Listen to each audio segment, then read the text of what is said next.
kulanti wacan oo wanaagsan dhageystayaal meel kastoo aad inaga maqlaysaan waa subax sabtiya 4 bisha Luulyo sanada 2020 arrimahan barnaamijka saaka idinku waynana waxa kamid ah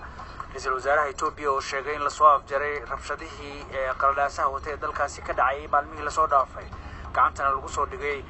qaar kamid ah dadkii looga shakiyay dilkaasi hase yeeshee ay arrintu intaasi ka qoto dheer tahay madaxweyne Trumpna maalinta xorriyadda Mareykanka ayuu ka qayb galay subax ballaaran xilli fayraska corona uu aad ugu soo labakacay dalkaasi imtixaanaadka shahaadiga fasalka 8aad ee Soomaaliya oo bilaaban doona sabtida soo aadan hadaba ardaydu diyaar ma u yihiin imtixaankaasi diyaar garowga muddo soo socday waxaana marba arday laga siin jiray qaab Google Classroom ama mataqaana qaab kale lagu gaarsiiyay qaarkood hadda imtixaanka 8aadka hadda intooda badan manhajka waa la gaarsiiyay buugaagtana waa haysteen marka waxaan marba isku dayeynay in bahda waxbarashada iyo gaar ahaan wasaaradda ay kala shaqeynayeen macallimiinta iyo waalidiinta sidii loo gaarsiin lahaa kalaasadaas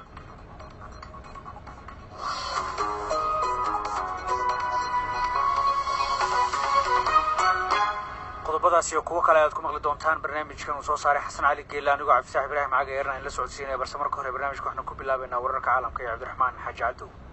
mahadsanid Cagaar madaxweyne Trump ayaa xuska maalinta xorriyadda khudbad uu ka jeediyay u adeegsaday cambaaraynta waxa uu ku sheegay ololaha duminta iyo baabi'inta taariikhda geesiyada dalka Mareykanka madaxweyne Trump ayaa ka hadlayay munaasabadda lagu qabtay taalada qaran ee Mount Rushmore oo ku taala koonfurta Dakota goobtaasi oo ay ku taagan yihiin taalooyin 4 madaxweyne oo taariikh ku leh dalkaasi Mareykanka Mr. Trump wuxuu sheegay kooxaha cariisan in ay isku dayayaan taalooyinka xurmada mudan in ay burburiyaan si ay dalka uga meelmariyaan kacdoonka dhaqanka siyaasadda bidixda u janjeera madaxweynaha dalka Brazil Jair Bolsonaro ayaa xaqiijiyay sharci waajibinaya madaxweynaha Brazil Jair Bolsonaro ayaa khafiifiyay sharci waajibinaya goobaha ay dadka isugu yimaadaan in maaskaro afka iyo sanka lagu xirto Mr. Bolsonaro ayaa xiritaanka ama xirashada maaskarada in lagu waajibiyo goobaha laga dukaamaysto kaniisadaha iyo iskuulada ku tilmaamay mid dastuurka ka hor imanaya madaxweynaha wuxuu sidoo kale joojiyay maaskarada lacag la'aanta lagu siinayay dadka danyarta hase yeeshee go'aanka madaxweynaha ayaan la ogeyn inuu Congress-ka dalkaasi uu madaxweynaha ku raacayo in kale saddex mas'uul oo kamid ah mas'uuliyiinta ugu sareysa dalka Faransiiska oo kamid yahay ra'iisul wasaaraha xilka ka sii dagaya Eduardo Philippe ayaa lagu bilaabay baaritaan la xiriira sidii ay u maareeyeen cudurka safmarka coronavirus ee ka dilaacay dalka Faransiiska maxkamadda dacwadda mas'uuliyiintaasi gacanta ku haysa waxay sheegtay in ay baarayso in xubnahaasi ku dhaqmeen anshax xumo iyo inay wax dambi ah ay galeen cabashada dhakhaatiirta iyo ururada caafimaadka ay soo jeediyeen ayaana sii xoojinaysa inuu baaritaanka sii socdo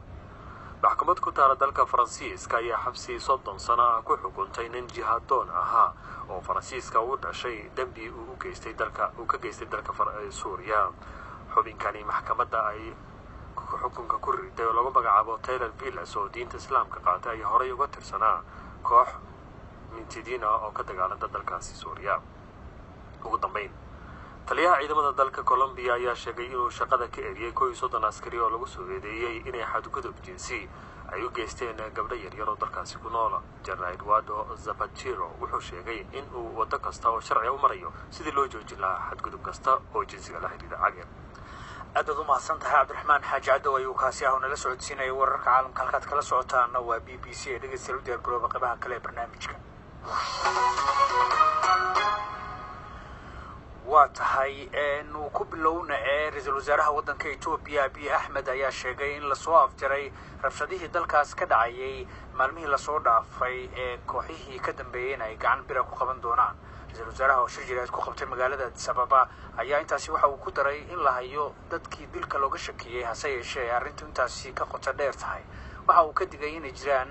dad doonaya in ay iyaga baraan dagaal magaalo hase yeeshee waxa uu carabka ku adkeeyay in dadkaasi ay bari doonaan waxa uu dagaal magaalo dhab ahaantii yahay faafahinta warkaasi iyo warar kale ee Itoobiya ku saabsan waxa isku soo duway wali studio ula sugan Cabdiraxmaan Xaaji Cabdiraxmaan in cageer aad badmaasan tahay ra'iisul wasaaraha dalkaasi Itoobiya Dr. Abiy Ahmed oo shir jaraa'id oo kaga hadlay xaaladda dalka Itoobiya oo ku sugan yahay qabtay ayaa sheegay in dawladda ay qabatay ragii gacan ku dhigilayaasha ama looga shakiyay dilka fanaanka caanka ah Hachalu Hundessa balse ay jiraan buu yiri kooxihii dalkaasi soo abaabulay kuwa kharash ku caawiyay kuwa warbaahinta fariimo kala duwan ka gudbiyay wax la midka lagu raad joogo marka wasaaraha ayaa ka soo muuqday telefishinka dalkaasi isagoo xiran adreeska militariga gaar ahaan kuwa ay qaataan ciidamada ilaalada qaranka ee xafiiska wasaaraha ilaaliya waxaana uu sheegay in dawladdu wixii hadda ka dambeeyay u dulqaadan doonin wuxuuna sheegay in 3 Juun oo isku xigta la isku dayay in afal noocan la sameeyay Juunka koowaad waxa uu yiri in la dilo ay la isku dayay tii labaadna waxa la sameeyay bir saraakiil iyo generaal iyo madaxweynihii deegaanka Amxaarada ayaa la toogtay ta saddexaadna waa tan biiro oo la dilay fanaankaasi caanka ah saddexdaas arrimood waxay u muuqdaan biiro in hal meel laga soo abaabulay taasina ay dawladda ku raad joogto marka ra'iisul wasaaraha hadalkiisa oo u muuqday mid ka kulul kuwii hore waxa ka mid ah በነበረው ሂደት ውስጥ ተኳሾች ከሞላ ጎደል ለመያዝ ጥረት ተደርጓል xaaladii dalka ka dhacday waxa dagaal adag loo galay dadkii dilka geystay in la soo qabto balse waxa wali dhiban in la soo qabto isla markaana sharciga la horgeeyo cidii dilkaasi soo abaabushay talaabooyinka sharciga ah ee aan qaadayno sidii hore u dhici jirtay ma noqon doonto mid aan sidii dawladihii hore dadka aan iska xirno cidiyaha kama siideyno guri mugdi ahna kuma xirayno si aan waxa uga sheegsinana ma garaacayno si sharci ah oo sharciga waafaqsan oo kaliya ayaan kula xisaabtamaynaa sharciga ayaana mudankooda ku marsiinaynaa xogaga aan dagaalka aqoonin ee isku dayaya in ayna baraan dagaal magaalo waxa uu yahay waxaa loo baahan yahay in inaguna aan tusnaa dagaal magaalo waxa uu yahay ጦርነት የማያውቁ ሰዎች በከተማ ጦርነት ሊያስተምሩን ሲሞክሩ ጦርነት ምን እንደሆነ ማሳየት ይኖርብናል sidoo kale soo wasaaraha hadalkiisii waxa uu yiri aragtiyada naceebka xambaarsan ee ku saleysan qowmiyad ama siyaasad dalka Itoobiya wixii hadda ka dambeeya boos ugama banaana xoogaga doonaya buu yiri in ay dalka Itoobiya dhig ka daadiyaan waxaan u sheegayaa in riyadoodaasi marnaba ay rumoobaynin haddii dhinac kale aynu eegno dalka xaaladiisa ugu dambeysay waxa uu xafiiska wasaaraha waxa uu yiri gabadha marka u qaabisnaa fayeenka waa Bilensium waxay sheegtay in adeega internetka toddobaadka soo socdo haddii xaaladdu sida hadda ay ku sii deganaato la furi doono xeerlaaliyaha guud waxa uu sheegay in 3 telefishin oo kala Asra TV Dimsawayani TV iyo OMN TV saddexdaba la xiray maadaama ay arrimaha sharciga ku xadgudbay ay sameeyeen tala sharcigan la tigsan doono magaalooyinka waaweyn ee deegaanka Oromadana waxa lagu soo rogay bandow iyadoo ciidamo aad u badan laga howlgeliyay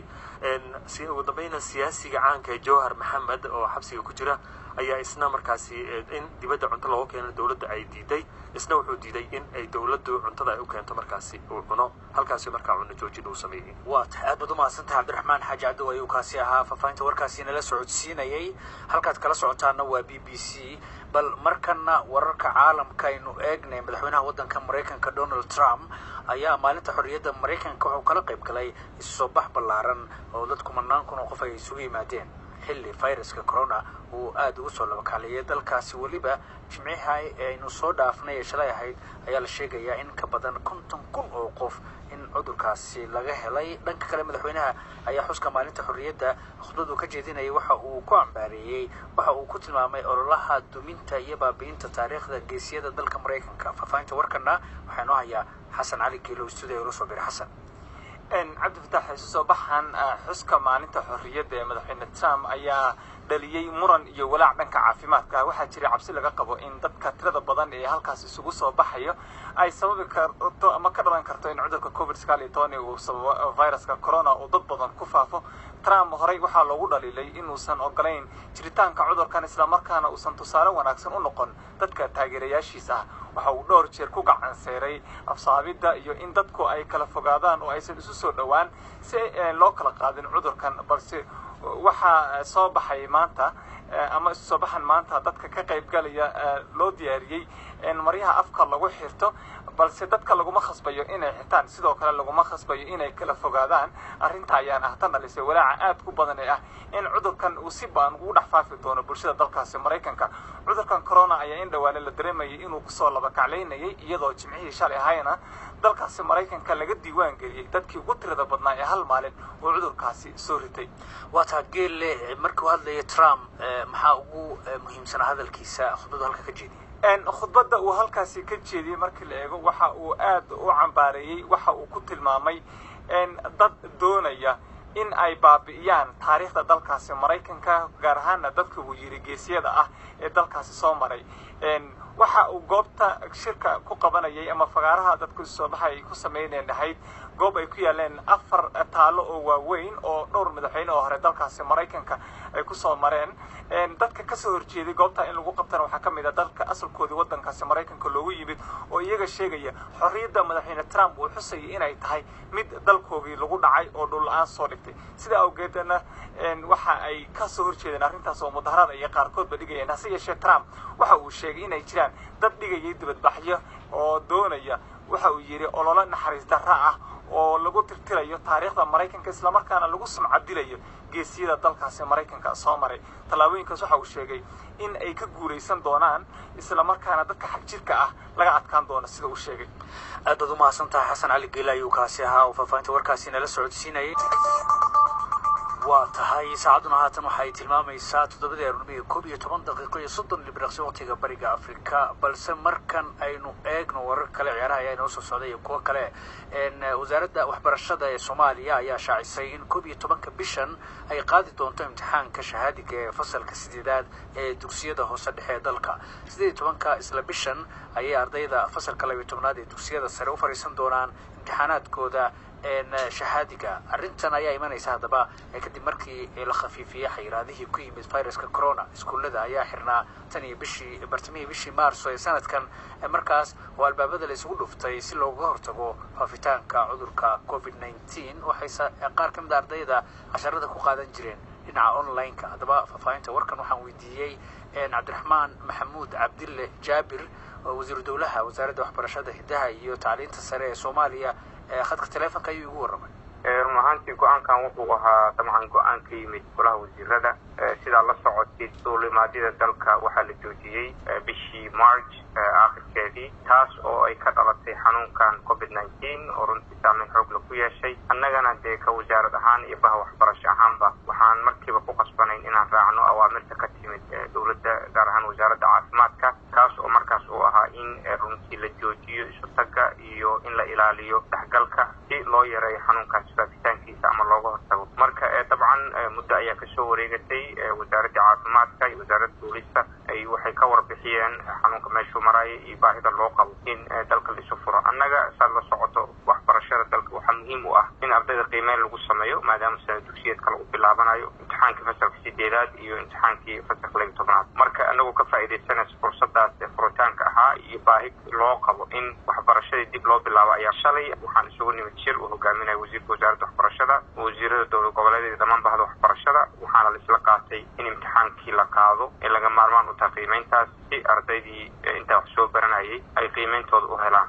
laakiin Cabdiraxmaan oo ardaydan aad leedihiin fasalka 8aad waxay imtixaanka u fariisan doonaan sabtida soo socota ardaydaas muddo bilooyina 10 maysan qaadan sidee marka muddo kooban oo waliba 7 maalmood ka yar ay isugu diyaarin karaan imtixaan asaasi ah oo muhiim ah runaantii cabdistaax oo saad la socotaba diyaargarowga muddo soo socday waxaana mar walba ardayda laga siin jiray qaab Google Classroom ama mataqaana qaab kale lagu gaarsiiyay qaarkood hadda imtixaanka 8aadka ardayda intooda badan manhajka waa la gaarsiiyay buugaagtana waa ay haysteen marka waxaan mar walba isku dayeynay in bahda waxbarashada iyo gaar ahaan wasaaradda ay kala shaqeynayeen macallimiinta iyo waalidiinta sidii loo gaarsiin lahaa kalaasiyadaas marka dabcan qiimeynta hadda aan samaynayna waxay mar walba ku khatami doontaa haddii Ilaahay yiraahdo ardayda intay wax ka dhigteen oo ama kalaasiyadooda ay mataqaana ay soo gaarsiisnaayeen marka ma u sheegteen in imtixaanka uu soo dhow yahay ka hor intaadan warqadan soo saarin runtii xiriir joogtaan mar walba lahayn bahda waxbarashada shirarkeenana joogto ahaa inta badanna waxaan samayn jirnay zoomkan mar walba kula warqaadan jirnay waalidiinta gaar ahaan maamulayaasha iskuulada iyo dalladaha waxbarashada iyo guud ahaan wasiirada dowlad goboleedyada waxbarashada marka annaga shaqadeena iyo xiriirkeena iyo diyaargarowgeena mar walba ma uusan istaagin marka ardaydu way og yihiin oo u diyaarsan yihiin imtixaanka ardayda waa og yihiin waana u diyaarsan yihiin insha allahu tacaala waxaan rajaynaynaa hadduu ilaahay yiraahdo imtixaanka inay ka qayb qaataan oo waqtigiisa ay ku geli doonaan insha allahu tacaala xanuunkii weli wuu jiraa marka in boqolaal arday ah meel la isugu keeno soo halisteeda ma lahan oo sidaa xanuunka uma sii faafi karo xanuunka wuu jiraa mar walba waxaan ilaalin doonaa hadduu ilaahay yiraahdo annagoo og inuu xanuunka hoos u dhacay in awaamirta aan raacno waxaan diyaarinay ama aan u diyaargarownay in la kala fogeeyo ardayda islamarkaana la isticmaalo agabka loogu talagalay sida haddii ahaan afduubka iyo glofiskii iyo in la ogaado xanuunkaas ka hortagiisii marka annagoo og duruuftaas lagu jiro ayaa laga maarmaan noqotay arrintaas in la fuliyo marka mar walba walbana waxaan raaci doonaa habraacaas caafimaadka wasaaradda caafimaadka ee dowladda ay soo jeedisay. ma leedihiin marka awood aad intaasoo kun oo arday aad ama gacmaha ugu dhaqi kartaan amaba aad waxyaabihii afka ku xiran lahaayeen ku siin kartaan? waan ku talagalnay, waan u diyaar garownay. run ahaantii hadda aan kula hadlayo waxaan ka shaqaynaynaa sidii aan u gaarsiin lahayn goobaha. dabcan sidaa la socoto imtixaanka goobuhu ka dhacay secondaryadana waa 110 goobood, sideedaadkana waa 100 ilaa 50 goobood. intaasoo dhanna waxay naga rabaan inaan ku talagalno inaan goolno faradhaqi iyo waxyaalihii kale loo baahnaa. marka diyaar garowgeena qayb ka yihiin ardayda fasalladii iyo casharadii ay qaadan jireen laga joojiyey dugsiyada hoose dhexe iyo sare kuma koobna oo keliya. kuwii jaamacadaha laftigooda waa tan bilihii ugu dambeeyey la joojiyey iyana warbayn ka sugayaan. maxaad u haysaan? dabcan war-saxaafadeedkay ku caddahay waana qodobada ka mid a qodobadaan soo saarnay. wayna furmi doonaan hadduu ilaaha yidhaahdo September bilowgeeday furmi doonaan. inta ka horeysana waxaa insha allah loo ogolaan doonaa maadaama ayaga laftooda ay tahay inay soo gabagabeeyaan sana dugsiyoodkoodii imtixaanka aysan qaadin inay imtixaanaadka qaadaan una diyaar garoobaan laftooda furitaankii jaamacadaha. laakiin mar walba waxaa muhiim ah oo aan rabnaa inaan ilaalino annaga caafimaadka dadkeena gaar ahaan ardayda iyo qof walba mataqaanaa goobaha waxbarashada jooga. taas unbaa mar walba ku dadaalaynaa. waxaan rabaa fariinta inaan kaga faa'iidaysto in weli xanuunkii uu khatartiisa jiro, meelo badan uu ka jiro, loona baahan yahay in la dadaalo oo awaamirtii sidii ahayeen loo sii qaato lana taxadaro. insha allahu tacaala waxaan u rajaynaa ummadda inuu ilaahay ka badbaadiyo xanuunkan. kaas wuxuu ahaa cabdiraxmaan maxamuud cabdille jaabir, wasiir dowlaha wasaaradda waxbarashada ee Soomaaliya oo khadka telefoonka ugu warramayay isla wararkaasi fayraska corona dhibaatada ka dhalatay inuu ku guda jirnay dalka Ingiriiska. maanta waxaa dib loo furi doonaa oo xayiraadaha laga qaadi doonaa qaar ka mid ah goobaha ganacsiga ee u xirnaa sababaha fayraska corona. UK waxa uu cudurkaasi ku galabtay nolosha in ka badan 43,000 oo qof. dhanka kalena xukuumadda dalkaasi ayaa waxay soo saartay liiska in ka badan 50 wadan oo dadka ka imanaya aanan la marsiin doonin karantiil marka ay soo gaaraan Ingiriiska, sida uu ku soo warramay wariyahayaga magaalada London Mawlid Xaaji Cabdi. goobaha laga qafiifinayo xayiraadaha ayaa waxaa ka mid ah maqaaxiyaha, baararka, goobaha isqurxinta iyo shineemooyinka, iyadoo tani qayb ka tahay dadaal dowladda Britain dib ugu soo kabayso dhaqaalaha jilbaha uu u dhigay COVID-19. dhinaca kale xukuumadda ayaa soo saartay liiska dalalka dadka ka imaanaya aanay geli doonin karantiil ku jihaysan xakamaynta fayraska. liiskan oo ka kooban 59 dal iyo 14 deegaan oo maamul ahaan hoostaga boqortooyada UK ayaa waxaa ku jira Greek, Spain, Faransiiska iyo Belgium. waxaana tallaabadani ay dhaqan galaysaa 10 bisha Juulaay wixii ka dambeeya. laakiin socotada ka imaanaysa dalal ay ka mid yihiin Shiinaha, Mareykanka, Sweden iyo Portugiiska ayaa ka mid ah dadka geli doona 14 maalmood oo karantiil ah. dowladda Britain ayaa soo ragtay bishii Juun tallaabooyin ay ku adkeynayso soo gelitaanka dalka si loo xakameeyo fayraska, iyadoo ay hoos u dhacayaan kiisaska cusub ee cudurka COVID-19. ra'iisul wasaaraha UK Boris Johnson oo shalay ka hadlayay shir jaraa'id oo ku qabtay xafiiska Downing Street wuxuu farta ku fiiqay in intii ay karantiili lahaayeen dhammaan dadka ka imaanaya adduunka oo idila ay iminka gooni u sooc ka dhigi doonaan goobaha uu ku tilmaamay in nasiib darro aanay ka jirin hannaan lagu xakameeyo fayraska. wasiirka arrimaha dibadda Portugiiska Augusto Santos Silva waxa uu BBC-da kaga jawaabay go'aanka xukuumadda Britain isagoo ku tilmaamay mid aan macquul ahayn oo aan cadaalad ahayn. Mr. Silva oo sii hadlayay ayaa yidhi UK waxay 7 jabaarka kiisas COVID-19 badan tahay Portugiiska, marka waxay ila tahay intaasi aanay ahayn habka xulafada ama saaxiibadu iskula dhaqmaan. geesta kale war-saxaafadeed ay soo saareen shirkadaha duulimaadyada ee EasyJet iyo British Airways ayay tibaaxeen in tallaabada dadka lagu karantiilayo ay tahay mid aan caqligan ahayn oo dhaawacaysa dhaqaalaha iyo nidaamka duulimaadyada. inkastoo xukuumadda Britain ay tallaabadani soo saartay, haddana waxaa qayb ka ahayd Scotland, Wales iyo Ireland waqooyi kuwaasi oo ku dhaliilay xukuumadda Boris Johnson qaadashada go'aankan. ra'iisul wasaaraha ayaa shirkiisa jaraa'id wuxuu ku sheegay in inkastoo xayiraaduhu ay badbaadiyeen nolol badan, haddana waxyeello weyn ay u geysteen dhaqaalaha. isagoo arrimahaasi ka hadlayana wuxuu yidhi, Without doubt, lockdown has saved many hundreds of thousands of lives. waxaan shaki ku jirin in xayiraaduhu ay badbaadiyeen 100,000 oo qof, laakiin hadda waxay saameyn aad u baan ku yeesheen habka nolosheenna iyo dhaqaalaheenna, iyadoo welina aan la qaadin xayiraadaha si dhammaystiran. yoolkeennu waxa uu ku dambayn doonaa inaan dad badan u fasaxno si noloshooda caadiga ay dib ugu bilaabaan hab cadaalad ah oo badqab ah, in a way which is as fair and as safe as possible. wadamada kale ee liiska karantiilkan aan ku jirin waxaa ka mid ah Australia, Hong Kong, Japan, New Zealand iyo Vietnam. Mawlid Xaaji, BBC, London.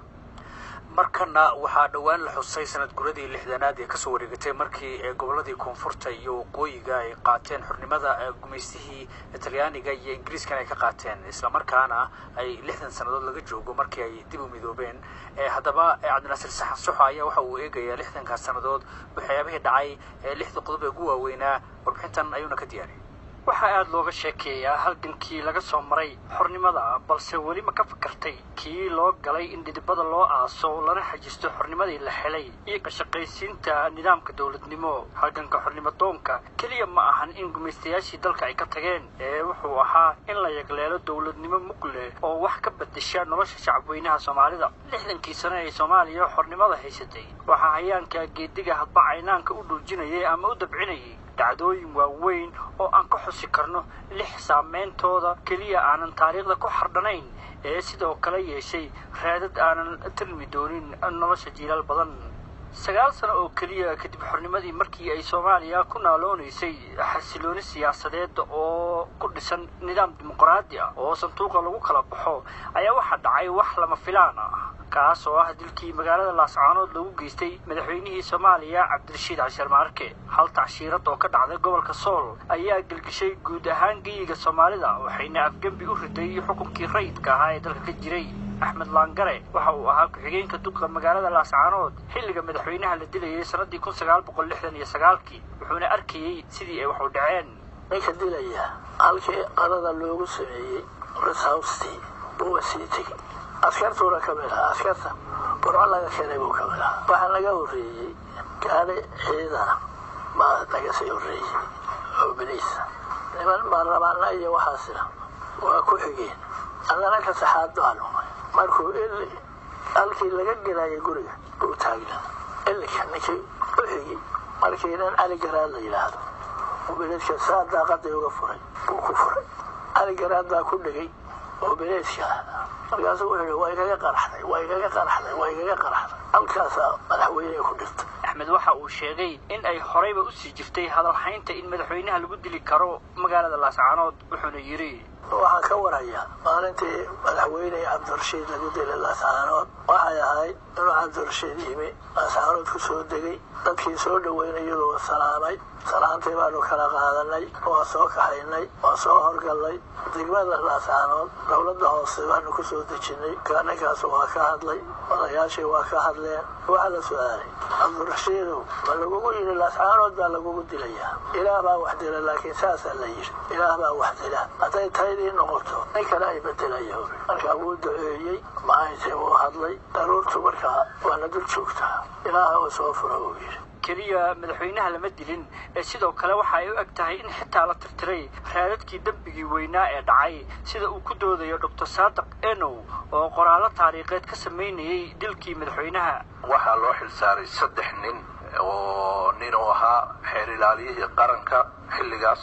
nin loo yaraha qareen Cabdi Faarax Baashane nin boolis ahaa oo gaashaanle ahaa la yiraahdo Xirsi Cismaan Keenadiid iyo nin gaashaanle dhexe ahaa oo ciidamada dambi baarista dabagalka ciidamada amniga waxay magacooda la dhihi jiray special branch ninkaasina gaashaanle dhexe Faarax Sugullo ahaa. nasiib darro waxa dhacday iyadoo baaritaankii aan la dhameystirin in la dilo nimankan Faarax Sugullo waa la xiray xabsigu wuxuu ugu dhintay si aanan caddayn. Xirsi Cismaan Keenadiid qudhiisu sikadiisu u dhintay baarfiyaad buu nin la fariistay kafee ka soo cabay gurigiisii markuu tegay duhurkiina waa la qabtay babar raagin casarkii intaan la gaarin waa dhintay. Cabdi Faarax Baashanayna raggii wuxuu ka mid ahaa xabsiyada ku daahay markaas ninkiina waa la toogtay nimankii baarayana noocaasay noloshoodii ku dambeysay. koox saraakiil ciidan ah oo malaha ilqoorka ka eegeeyay xukunka ayaa ku saangatay dilka qaarijinta waxayna si aan dhig ku daadan kula wareegeen hogaankii dalka taas oo ahayd dhacdo kale oo ku sidkan dilka madaxweynaha balse yeelatay raad aanan ka tirmin jiritaanka dawladnimo ee Soomaaliya. hase yeeshee General Maxamed Nuur Galaal isagu waxa uu qabaa in Maxamed Siyaad Barre uu sii qorsheynay afgambiga wuxuuna yiri maxamed siyaadna kursigiisa uga darnaaye wuu bilaabay inuu arrintaas ka shaqeeyo oo inqilaabkaa sameeyo mana qasanayn waaba caddayd waa iska caddayd nimankii meesha jooga unbaa damanayaal ahaa oo maaragtay wax kasta loo sheegana waa aqbali waayeeno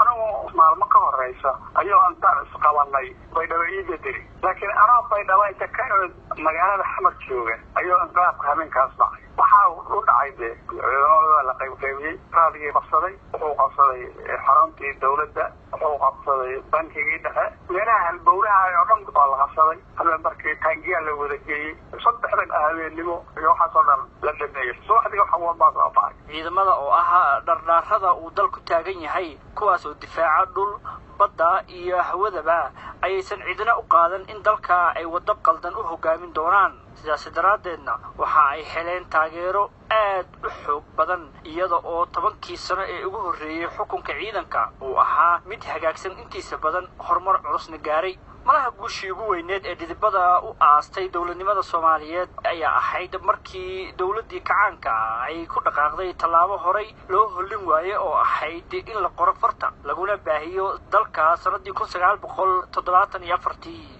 Cabdiraxmaan Daahir Cusmaan waxa uu ka mid yahay aqoon-yahanada Soomaalida mar aan sidaas u sii fogeyna dalka waxa uu ka noqday wasiirka waxbarashada waxa uu BBC-da u sharaxay muhiimadda qorista farta ay u lahayd qarannimada Soomaaliya Soomaaliga in la qoray wuxuu keenay faa'iido weyn luqadii waa la cilmiyey Soomaalida waxay ku faantaa oo ay tiraahdaa Afrika ama Afrikada madow marka la fiiriyo dhammaantood cid luqadoodii qoratay waxaa ka jira dalkan aan dariskanahay Ethiopia iyo Soomaalida in luqadda Soomaalida la cilmiyey oo waxbarashada heerkeeda koowaad iyo heerkeeda labaadba ee la Soomaaliya Soomaaligiina uu xoogaystay maadooyinkii kale markii la bedelayna inay bixin cusub ay laakiin waxa kaliya oo meesha yaallo tee loo tabaabushaystay awood tee la eega lahaystay oo waxaan si looga miro qaliyo marka inaad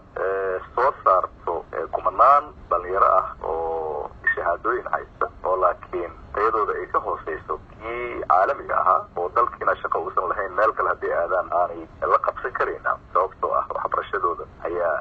marka taas su'aalo weyn la gelin Soomaalida waxa ay muddo dheer aaminsaneyd in xornimada aysan dhamays ahayn ilaa ay jiraan gobollo Soomaaliyeed oo maqan kubaasi oo ku hoos jiray dawlado kale dareenkaasi ayaana ugu dambeyn horseeday mid ka mid ah dagaaladii ugu waaweynaa ee Afrika soo maray wixii ku bilowday dhaqdhaqaaq jabhad xornimo u dooda oo markii dambe guulo la taaban karo soo hoyay ayaa isu bedelay dagaal caalami ah oo ay ka qayb galeen dawlado badan oo ay ka mid yihiin quwadihii markaasi adduunka ugu xoog badnaa cabdinaasir saxaad ayuu mahadsan yahay sida aan qaybtii hore barnaamijka ku sheegay 6daas qodob barnaamijka waynu ku soo qaadan weynay dhammaantood balse